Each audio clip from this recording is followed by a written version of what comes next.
Welcome, stranger. Name's Halleck, and it's a pleasure meeting you. I run this little shop. Got enough supplies here to keep you alive and fighting.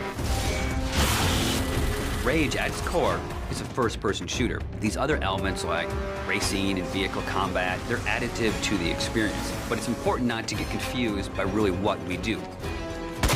We're id, we make first-person games. You know, when you pick up the shotgun and you shoot a bad guy, you know what to expect.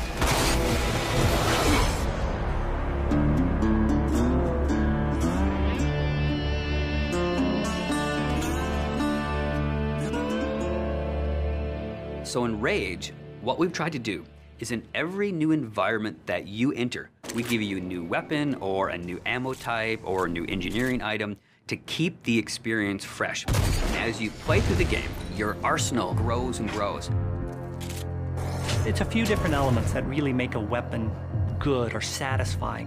When you hit the fire button, it needs to do something on the other end. And that's where you get the feedback from blowing a head off or seeing a cool death animation.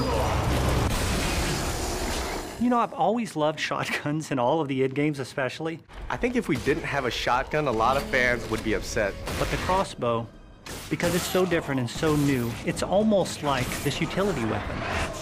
My favorite weapon in Rage is the wing stick. Let me guess.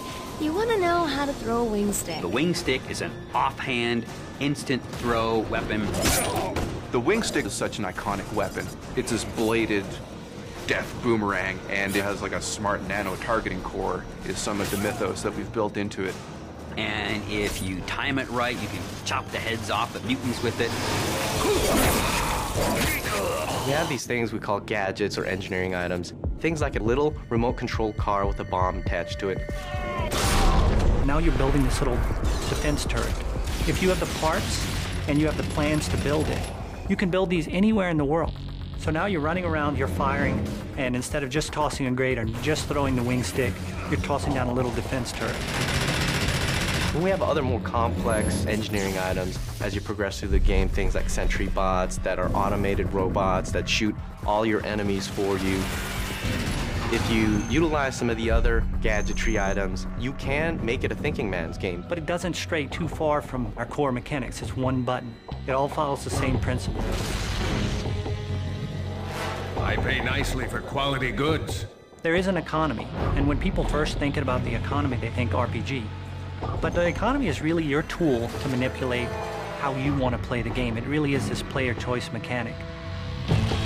So you're picking up this cash and these other cool items, then you sell it and you pick which ammos you want to buy.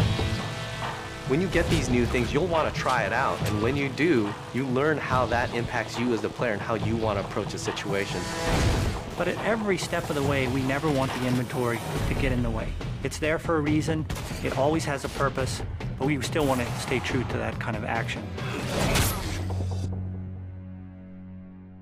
The world in Rage is about survival and all the elements that the player will need to succeed in surviving. It's up to them how they want to use those gadgets, weapons, and ammo types, along with the action shooter experience role that we intend for the player to take. We create these different options in the gameplay when you get into an area with all these various implements of death. Or, you know, you may not want to have any strategy. You just may want to kick in the door, pull out your big shotgun, and start blasting away at the bad guys. We really give players the opportunity to engage the enemy AI in the way that's best for them. And we feel that that adds a lot of life and replayability to the game.